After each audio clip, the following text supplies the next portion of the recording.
Radio Sucesos 101.7 FM presenta su noticiero Sucesos con Milton Pérez y Verónica Larrea. Un periodismo libre para una democracia plena.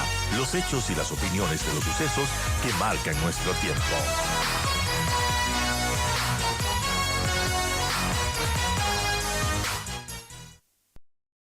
Vamos a hablar justamente de este tema con el cual hemos amanecido en el Ecuador, la calendarización de los apagones en todo el país. Hay diferentes respuestas, comentarios y protestas, ciertamente, de los ecuatorianos, de las personas naturales y jurídicas. En esta calendarización hay cortes de luz desde las 3 hasta las 5 horas, incluso en algunas partes de la República. De hecho, en la ciudad de Quito ya hay sectores que han sido afectados en 2 ocasiones en las últimas 10 horas, con apagones que han durado entre 2 horas y 3 horas. Los quiteños ya tienen pues en sus manos la calendarización. Hay cortes previstos desde las 6 de la mañana para este martes 16 de abril. Es absolutamente probable, según ese calendario, que para las 11 de la noche algunos sectores ya vivan nuevamente estos cortes de luz con las molestias que esto supone. Recordemos que en esta mesa de trabajo, el día viernes apenas, la ministra de Energía, Andrea Arrobo, descartaba la posibilidad de los apagones. Sin embargo, ya para el día sábado los tuvimos, no de forma programada. Lo que sí ha ocurrido desde el día de ayer, Roberto Espiazu, ¿cómo estás? Muy buenos días en nombre de la Cámara de Energía. ¿Cómo ves esta calendarización de los apagones, esta negativa reiterada de las autoridades para tener que aceptar finalmente que hay que asumir esta medida? ¿En función de qué, Roberto? ¿De qué razones? Gracias por Bienvenido. la entrevista, un saludo a los radioescuchas. El problema es complejo y en verdad no es coyuntural, sino estructural, para resumirlo. Quiero decir con esto de que los apagones de alguna manera venían amagando, se suponía que abril ya era un mes de lluvias en la cuenca oriental y que eso iba a permitir la recuperación de los embalses, pero hemos tenido estiaje. Entonces, en un primer momento, el problema básicamente era el aumento de la demanda y el problema que había en los sistemas de transformadores en distintas unidades, sobre todo alrededor de la ciudad de Guayaquil, teniendo presente que el aumento de la demanda el año pasado se estima de 11%.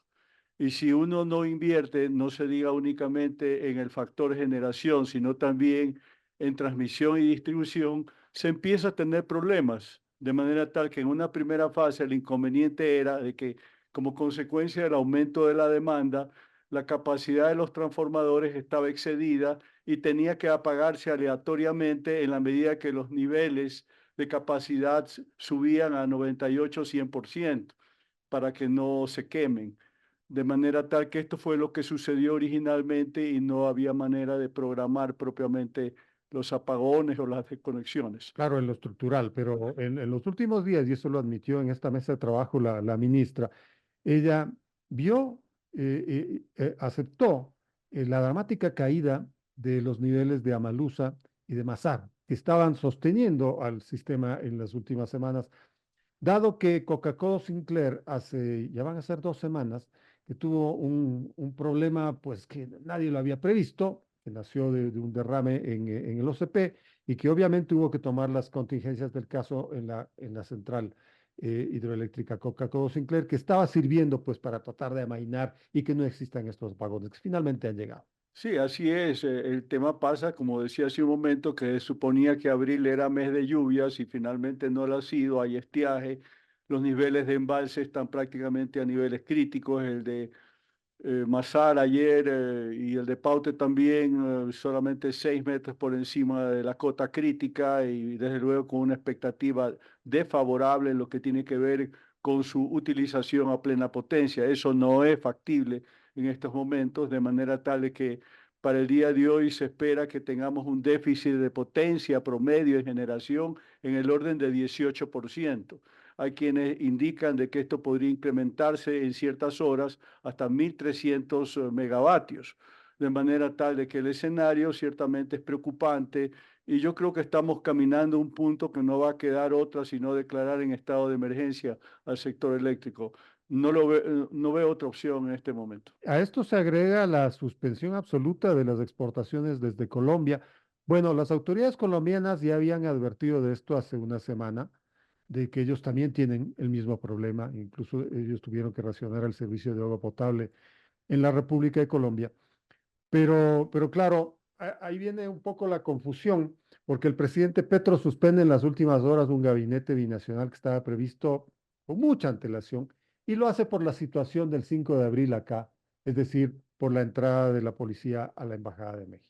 Entonces ahí es cuando una razón técnica de pronto puede ser desfigurada por una razón de orden ideológica. Sí, pero por otra parte hay que tener presente que Colombia en condiciones normales nos puede proveer por la capacidad de la línea de transmisión entre 450 y 500 megavatios. Es decir, tampoco es que si nos pudiera facilitar la energía nos va a resolver el problema porque igual hay un déficit. Estaba hablando de que este día probablemente va a estar sobre un total de 18% de la demanda.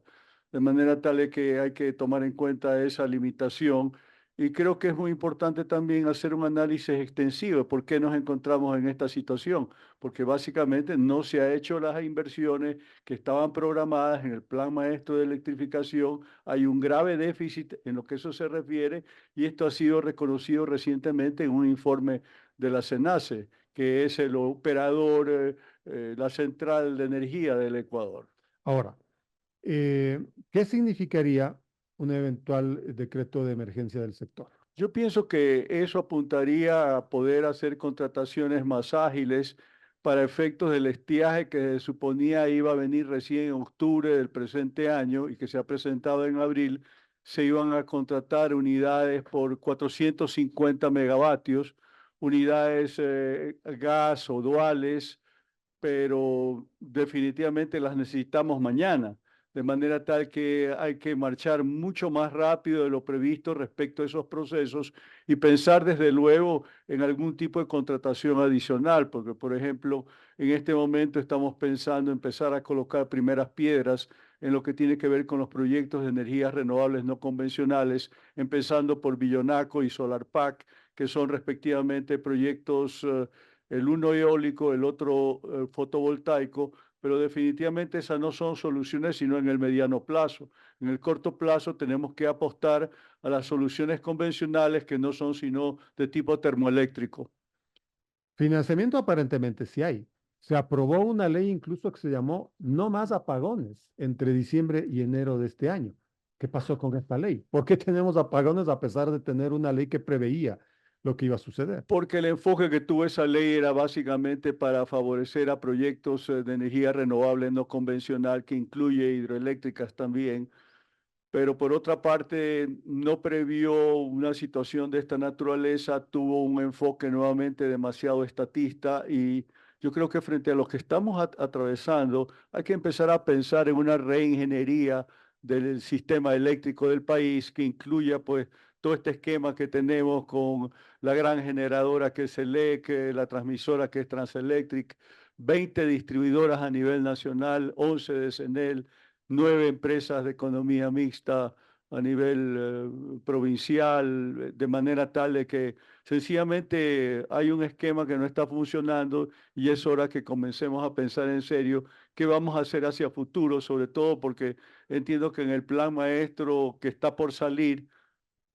a pesar de que el actual ha tenido serios problemas de cumplimiento en términos del programa de inversiones, se está previendo como inversiones por 20.000 millones de dólares. La pregunta del millón es, ¿y de dónde va a salir la plata si el Estado no la tiene? Lo que pasa es que el esquema actual se forjó de alguna manera desde la época de la Constitución de Montecristi con un mandato que preveía que las inversiones relacionadas a todo lo que era generación, transmisión, comercialización, distribución de energía eléctrica, esa inversión no iba a ser considerada en la estructura de costos. Entonces hemos venido funcionando durante muchos años con un esquema de subsidios.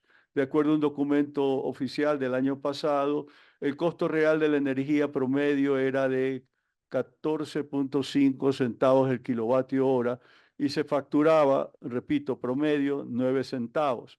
Entonces, entre la venta de energía y lo que se cobra por el servicio, hay un déficit anual en el orden de $1.000 millones. Y eso explica en parte por qué en este momento CENEL está debiendo tanto como $450 millones a SELEC. Entonces, ahí hay un cruce de cuentas que siempre termina en alguna forma en déficit, y eso supone de que sencillamente no hay capacidad de inversión que se requiere hacer, sobre todo en un escenario donde hay una demanda que está creciendo mucho más que el crecimiento poblacional o el crecimiento de la economía por algunos factores. Por ejemplo, la ola de calor que ha habido en Guayaquil durante estos Que meses, fue tremenda, que ¿no? ha sido tremenda. Yo mismo, que soy guayaquileño, residente en Quito muchos años, cuando he ido a Guayaquil últimamente me he sorprendido de encontrar semejante calor, y también otros factores como el hecho de que camaroneras que se han encontrado cerca de la red del Sistema Nacional de Interconectado han financiado sus propias líneas de transmisión para conectarse, de manera tal que han cambiado su operación que tenían termoeléctrica a diésel a energía fundamentalmente eléctrica, es decir, hidroeléctrica, ¿Tú crees que que es más barato. el gobierno se confió por las lluvias que hubo aquí en el país entre los meses de enero y febrero eh, y que no puso atención en algunos temas de gestión que ciertamente eran inmediatas? Por ejemplo, lo de las térmicas en El Oro y en Esmeraldas, que lo que necesitaban eran flujos fundamentales y emergentes de diésel, de combustible para que puedan funcionar. Termogas Machala necesita eso. Eh, Tenemos una Toachi Pilatón que no termina de servir al país y ya vamos para los 30 años de construcción. Sí, la verdad es que el problema no es reciente, es decir, la culpa no es del actual gobierno desde el punto de vista de que esto se viene arrastrando. Recordemos bien que el año 2022 ya estuvimos expuestos a una situación bastante parecida hacia octubre de ese año. La discusión más o menos giró en los términos que en este momento se está dando desde el punto de vista que era necesario tener mayor capacidad de generación termoeléctrica.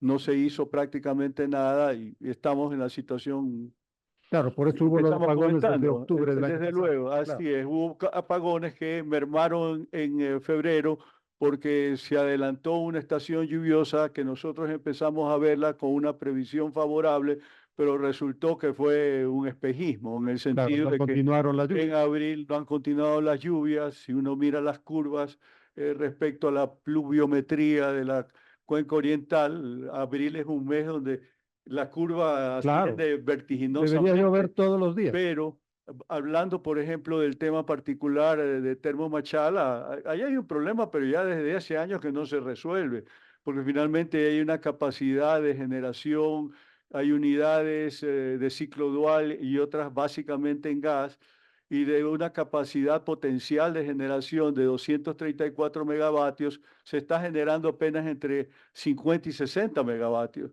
de manera tal que hay una capacidad ociosa de alrededor de 160 megavatios. ¿Por qué? Porque no hay capacidad para almacenar gas natural en el país, y desde luego uno de los temas que pensamos que tiene que ser discutidos en el marco de esta situación de emergencia es un nuevo reglamento de comercialización para el gas natural.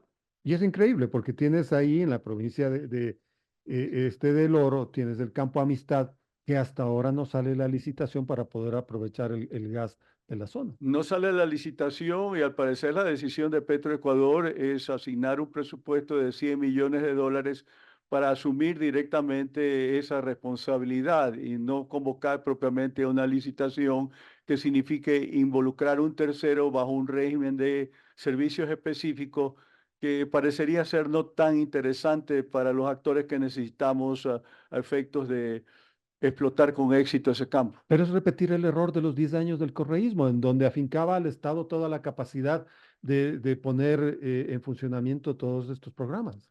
Es que termina siendo todo esto una quimera porque venimos discutiendo lo de la explotación del gas en el campo de Amistad desde hace muchos años.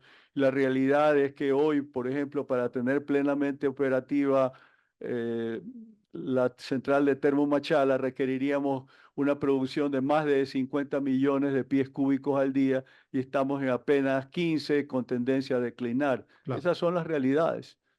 Bueno, y ya están los apagones nuevamente con nosotros. Son las 7 de la mañana con 32 minutos. Estamos conversando con Roberto Aspiazu, presidente de la Cámara Ecuatoriana de Energía. Roberto, hablemos de la consulta popular, de la funcionalidad para el futuro de corto plazo del país, de las ventajas que tendría, pues, apoyar a esta consulta popular, particularmente en dos temas que no están vinculados con los esquemas de seguridad que plantean las preguntas. Eh, el tema del trabajo por horas y el tema del arbitraje internacional. Pero vamos primero por el tema de la seguridad, porque ese, según las encuestas, resulta ser el principal problema de los ecuatorianos. Yo personalmente y muchos de mis colegas de la dirigencia empresarial o empresarios con quienes he tenido oportunidad de conversar sobre la materia, van a votar por el sí en la consulta popular. Entre otros factores, hablando de seguridad, por el hecho de que no podemos pasarnos de decreto ejecutivo en decreto ejecutivo, Estado de excepción en estados estado de de excepción, ¿no? excepción, porque finalmente esa es una alternativa que se ha venido agotando, inclusive desacreditando los propios estados de excepción, y desde el punto de vista de la seguridad que está demandando el Ecuador, se requiere que las Fuerzas Armadas participen activa y permanentemente junto a la Policía Nacional, complementándose respecto a todos estos temas que tienen que ver con la seguridad, incluida aquella relacionada al control de las cárceles. De manera tal de que yo lo veo con un sentido de afianzamiento de la institucionalidad, de la legalidad relacionada. Creo que es importante, por ejemplo, vinculado también a la seguridad, incluir esto relacionado a los jueces constitucionales especializados, porque finalmente esa es una opción que merced a la constitución garantista de Montecristi la utilizan terroristas, narcotraficantes, líderes de las bandas del crimen organizado para presentar medidas cautelares y conseguir que un juez de tránsito en Manabí, eventualmente estando bajo jurisdicción de Quito o Guayaquil, dispongan de que se han violentado sus derechos constitucionales y les otorga medidas preventivas.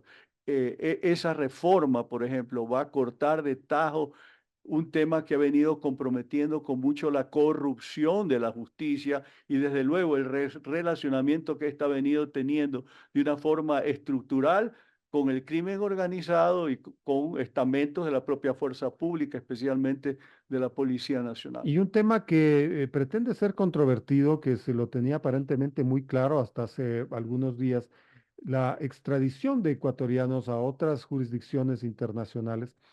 Bueno, ese es un problema que se siente en el país debido justamente al cuestionamiento de la función judicial que anda pues por los suelos en las últimas encuestas. Narcotraficantes como Fito, como Colompico, que por cierto están fugados, eh, son requeridos por otras latitudes, por otras cortes quizá menos comprometidas que las nuestras. En ese sentido, tú como dirigente empresarial, ¿cómo ves esa medida que propone el gobierno? Bueno, yo lo que puedo reflexionar es alrededor de que una herramienta de esta naturaleza ha estado desde hace muchos años disponible en países como México y Colombia.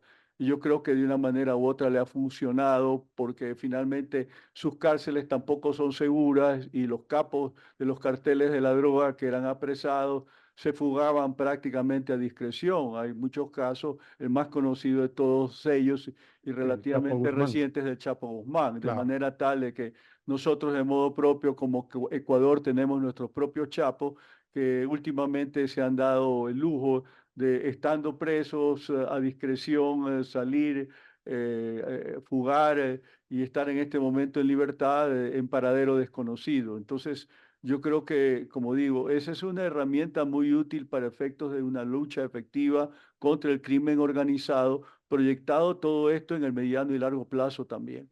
El tema del trabajo por horas. Eso en las últimas horas se está discutiendo. Hay puntos polarizados. Los sectores de la izquierda, los sectores sindicales y últimamente la Revolución Ciudadana hablan de una regresión de derechos si se aprueba esta pregunta. ¿Tú cómo Eso lo no ves? es así. Finalmente hay que investigar e informarse acerca del tema. La mayor parte de los países del mundo tienen trabajo por hora y trabajo de contratos a plazo fijo. Eso es sencillamente de hacer la averiguación con la Organización Internacional del Trabajo. Yo en algún momento cuando estuve en el Comité Empresarial Ecuatoriano hice el contacto respectivo y verdaderamente me transmitieron de la OIT el mensaje de que somos de los poquísimos países del mundo que no tenemos un régimen de trabajo por hora. Que eso surgió durante el populismo de la eh, elaboración de la Constitución de Montecristi, supuestamente era para ganar. En ese tiempo la tercerización laboral estaba permitida por la ley, entonces hubo un contexto histórico por entonces. Hoy en día tenemos que ver cuáles son las realidades del país, que apenas una tercera parte de la población económicamente activa tiene un trabajo formal y no es que se procure informalidad por este lado, sino que de modo propio hay este tipo de modalidades de trabajo que se están dando espontáneamente sin necesidad que estén sometidas a un régimen legal. Quiero decir, hoy por hoy hay mucha informalidad en lo que esto se refiere. Es decir, ya hay de algún modo trabajo por horas y trabajo de contratos a plazo fijo de palabra, ¿sí? Claro.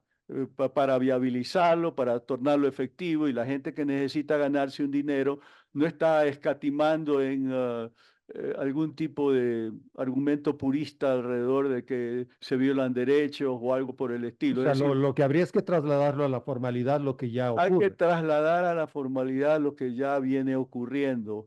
Sabemos perfectamente bien que el trabajo se oferta también a través de las plataformas, del internet. Es decir, hoy por hoy hay una mecánica en lo que tiene que ver con la contratación mucho más dinámica de cómo se concebía el trabajo hace una generación, desde el punto de vista de que el factor de la garantía en términos de estabilidad era fundamental. Ahora la propia gente joven lo que le interesa es tener por momento un trabajo que le permite un ingreso y no está pensando tanto en una proyección a largo plazo de que ese mismo trabajo vaya a significar para él una carrera de por vida, porque hay hoy por hoy, como digo, una mutación respecto a que me voy cambiando de demanda laboral en función de mis propios intereses y con mucha dinámica. El discurso del no en las últimas horas es que los trabajadores que tienen su contrato desde hace años, ¿no? Que todo está muy claro con ellos, tienen un contrato de hecho indefinido de trabajo.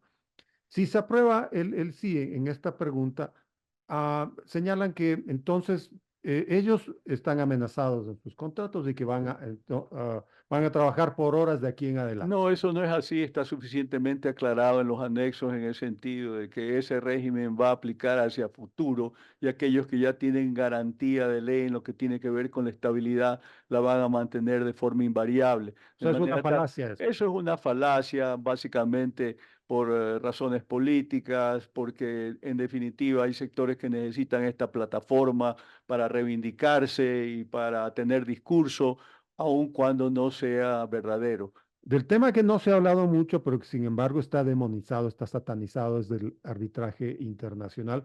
Pero el Ecuador necesita de esta herramienta. Ha tenido severos problemas de inversión extranjera en los últimos años, particularmente desde el 2016, cuando el gobierno entonces de Rafael Correa eliminó los tratados de protección de inversiones con buena parte de los países del mundo. Entonces se necesita esta herramienta, porque de lo contrario, aquí no va a haber Es inversión, por lo correcto, tanto no habrá trabajo. es correcto, pero hay que destacar que el arbitraje está contemplado en la Constitución de Montecristi, pero en el ámbito de la jurisdicción nacional. Pero, en fin, ha habido mucha discrecionalidad en el tiempo respecto a lo que esto guarda relación. Por ejemplo, durante el propio correísmo, a pesar de la restricción que se imponía en lo que tiene que ver con este tema del arbitraje en el ámbito nacional, cuando hubo necesidad de dinero y se suscribieron contratos con PetroTailandia, PetroChina, pues en definitiva se admitió que los centros arbitrales estén en Londres, en Nueva York, en Pekín. Quiero decir con esto de que O sea, un alrededor doble del tema. rasero había ahí, ¿no? Hay Una un doble carga. rasero también alrededor de esto y lo cierto es que hoy por hoy en los procesos de integración que está abocado Ecuador de suscripción de acuerdos comerciales, muchas veces la contraparte interesada demanda que haya un capítulo de inversiones para proteger cualquier inversión nacional relacionada. Como por ejemplo, en China no se negoció un capítulo de inversiones, pero con México sí se venía negociando un capítulo de inversiones. Pues sabemos perfectamente bien que México es un país que tiene importantes inversiones en el Ecuador. Entonces, yo creo que la visión estratégica en el mediano y largo plazo, desde luego, es abrir este tema.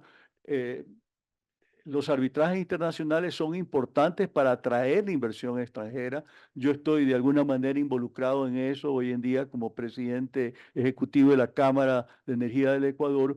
Conozco, estoy en contacto con grupos que están interesados en involucrarse en los grandes proyectos que están relacionados a los sectores estratégicos, petróleos y energía principalmente. Y le puedo decir que sí, eso es un tema hoy por hoy fundamental, porque ellos no van a traer capitales de forma importante al país si verdaderamente no tienen una garantía, una seguridad jurídica. Mire usted el proyecto de la refinería de Esmeraldas, del tren de alta conversión. Es una inversión de más de 2.000 millones de dólares que está programada a amortizarse en base a un contrato a 20, 25 años, algo parecido a lo que en su tiempo fue el OCP, que ahora está regresando a manos del Estado. Pero la pregunta es, ¿quién va a venir a invertir una cantidad de ese monto al país con un escenario de que no tenemos precisamente una tradición de ser un país muy cumplidor en lo que tiene que ver con los contratos que suscribe el Estado con terceros, al punto tal que hoy en Procuraduría General del Estado hay como 34 demandas pendientes que suponen un pasivo contingente en el orden de 50.000 millones de dólares. Creo que ahí está reflejado el problema de seguridad jurídica y por qué necesitamos afianzar la figura del arbitraje internacional. Va a ser conveniente para nuestros propios intereses. Perfecto, Roberto. Gracias por estas ideas, gracias por estos criterios. Muchas gracias por la visita. Gracias, Edgar, y un gusto verte activo en este oficio que nos ha juntado a lo largo de los años tanto y desde luego te felicito porque me he sentido muy cómodo con el manejo de la entrevista. Gracias, Roberto. Gracias por estar aquí en Radio Sucesos.